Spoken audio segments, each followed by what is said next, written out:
es compartir el enorme patrimonio simbólico que nosotros tenemos. Esa reconstrucción de la biblioteca de Cervantes significó el replanteamiento de las lecturas y de las valoraciones de la circulación de la literatura de ficción en el mundo colonial. El que existiera con ejemplares del siglo XVII la biblioteca de Cervantes en la Biblioteca Nacional de Colombia, pues alude a eso, ¿no? A cómo no es verdad que en Bogotá, digamos, que en Santa Fe de Bogotá, no circuló la literatura de ficción. Entonces, a través de todo eso, uno puede ir tendiendo unos puentes, por ejemplo, que se profundizan en ese trabajo de los impresos bogotanos como alma de la ciudad.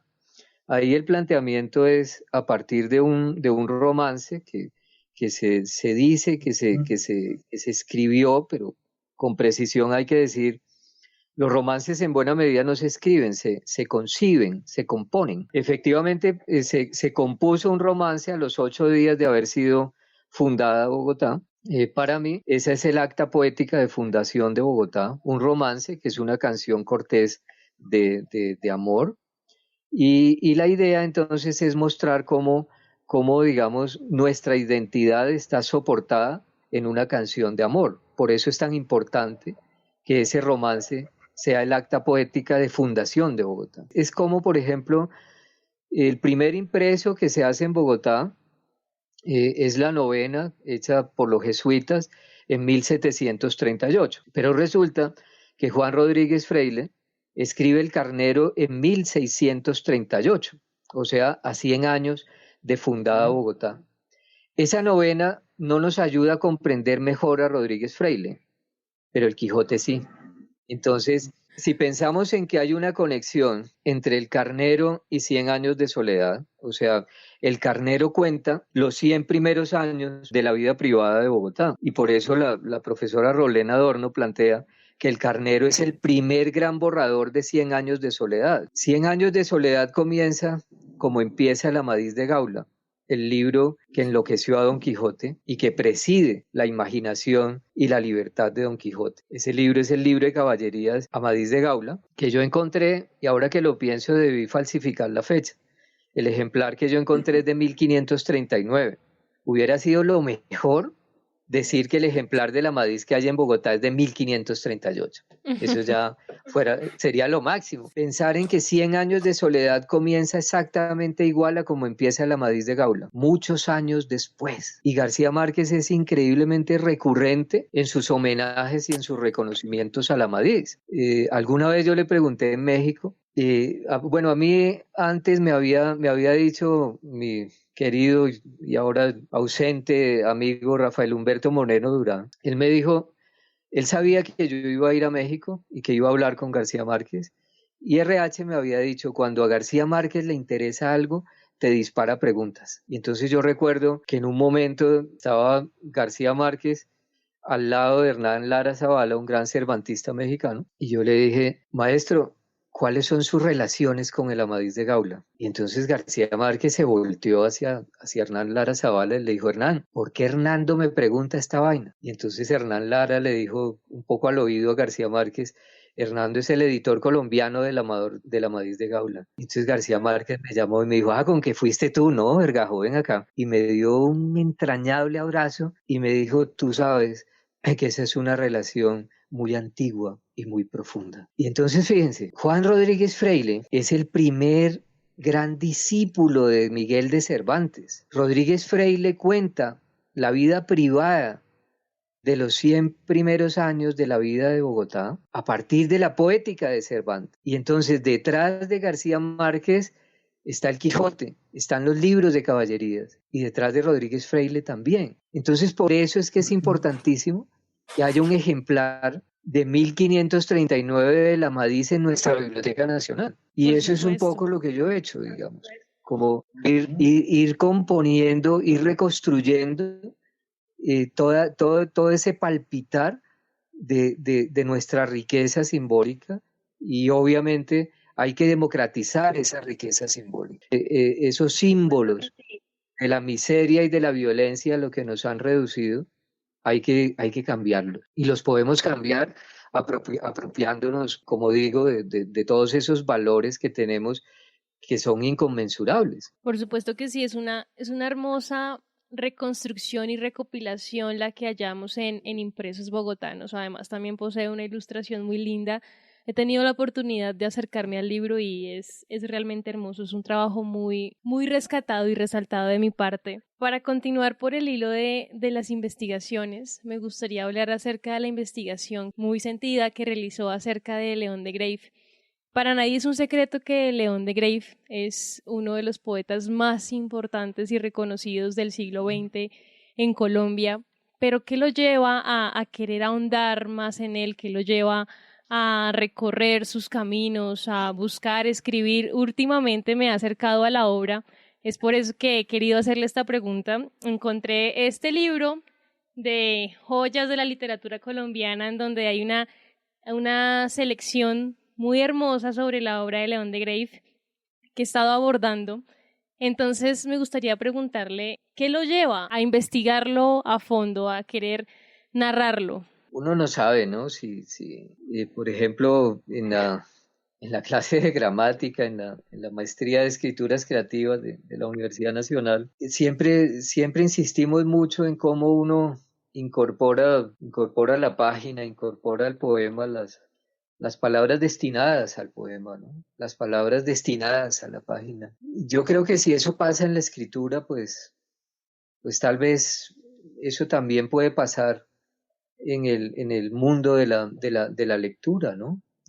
Es posible que uno esté destinado a ciertas páginas. A mí muy tempranamente me atrajo la poesía de León de Greiff. Yo recuerdo que yo tengo un hermano al que le decimos Mucha Rumba. Cuando éramos estudiantes, Mucha Rumba llegaba, bueno, en mi casa siempre había una estufa en donde, digamos, el momento de la comida era muy importante por el diálogo que teníamos ahí alrededor mientras comíamos. A veces el postre era, o generalmente el postre era oír la hora Phillips de Eber Castro, por ejemplo.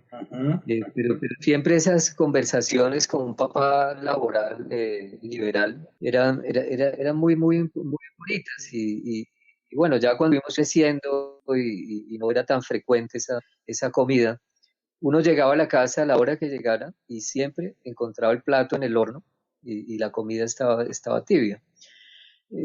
Yo a Mucha Rumba le daba hasta las 11 o 12 máximo y si llegaba yo comía doble y a veces Mucha Rumba llegaba a las 3 de la mañana a comer y yo, y yo ya me había comido su cena, pero nunca olvido que una vez llegó con una novia que tenía en ese momento y tenía unas bolsas transparentes en donde tenían pollo asado.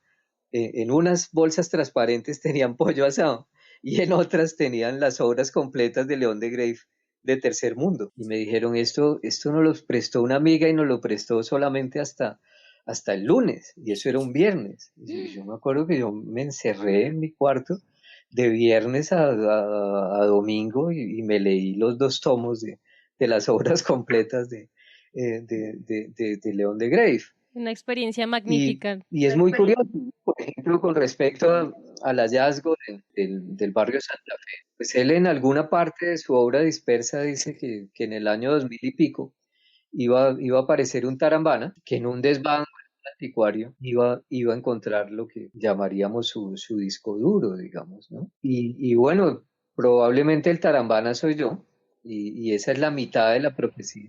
Yo encontré una versión importante de lo que León de Greiff llamaba el cuarto del búho. Y bueno, esa es la mitad de la profecía. La otra mitad es que el Tarambana pues tenía que encargarse de contactar artistas e investigadores lelos del año 2000 y pico para darle vida al cuarto del búho. Y bueno, yo he procurado hacer eso porque en la mitad de la profecía también hay una sentencia y es que dice de Greiff, y todo eso es literal, ¿no? Lo que menciono que dice de Sí. Greiff es literal, que está en su obra dispersa. Él en la mitad dice que si el Tarambana se deja, él lo mata con un control remotísimo en el tiempo. Yo he asumido ese dejarme matar Digamos, para mí el dejarme matar significa el no hacer lo que he hecho.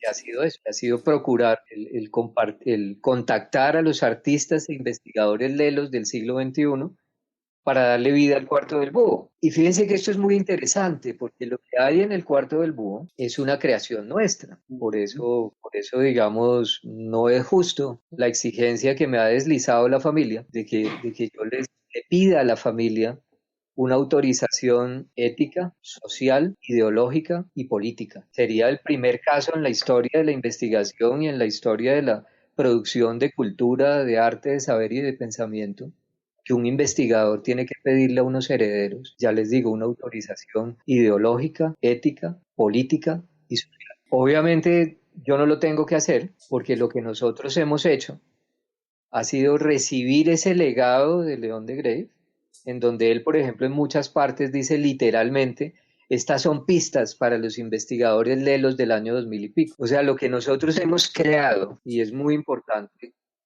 que eso se valore de esa manera, es una creación nuestra, el haber concebido alrededor del Cuarto del Búho un dispositivo de lectura y escritura para que los ciudadanos colombianos del siglo XXI participen en la construcción de lo público con sus propias expresiones y apoyados no en la miseria ni en la violencia, sino en nuestro riquísimo patrimonio simbólico. Eso es lo que hay en el Cuarto del Búho. Entonces hay muchísimas cosas, ¿no? Por ejemplo, de Grey, en los años 40 decía, mi obra es multitetradimensional piramidal. Esa es la transmedia contemporánea. Y por eso entonces él decía, yo escribo para los del futuro, para los investigadores lelos del siglo XXI. Y es muy curioso que que una actitud frente a la escritura que tiene una carga social tan poderosa pase a ser distorsionada. Es que del Cuarto del Búho sale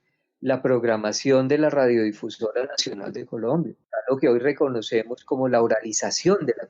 Cojan un boletín de programas de la radiodifusora y eso es increíble, a uno le da vértigo esa programación. 7 de la mañana, la relatividad al alcance de todos. 7:15, curso de fotografía. 8 de la mañana, charla sobre danza. No, por ejemplo, la visión contemporánea de los museos en la calle la tenían desde la radiodifusora con una crónica que hacían todos los días al mediodía de un cuarto de hora y salían a ver qué estaba pasando culturalmente en las calles de Bogotá. Eso es parte de la multitetradimensionalidad piramidalidad.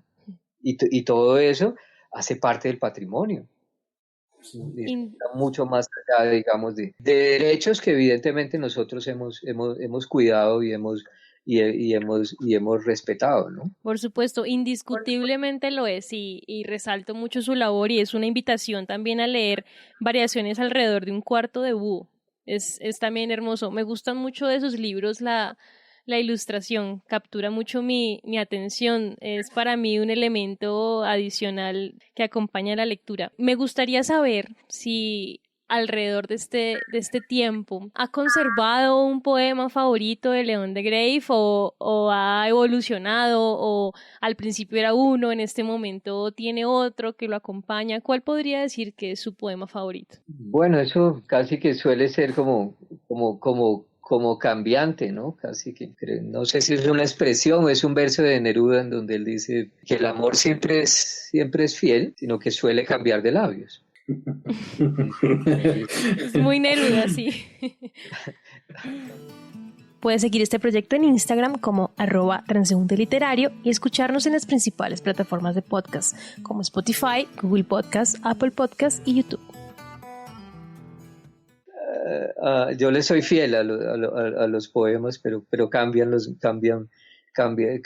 versos, ¿no? Tengo un afecto especial fíjense, en el año 2005, cuando yo me gané el concurso de ese dulce envenenado que era el Caro y Cuervo, una persona que luego llegó a ser un amigo entrañable, Luis Lloreda, quien murió hace algunos años. A Luis Lloreda yo lo tenía por peliculero y un poco por mentirosito. Y bueno, Luis Lloreda, dentro de esa naciente amistad en ese momento, él un día en la feria del libro, yo le entendí que él le iba a regalar El Quijote de Marroquín, Alcaro y Cuervo.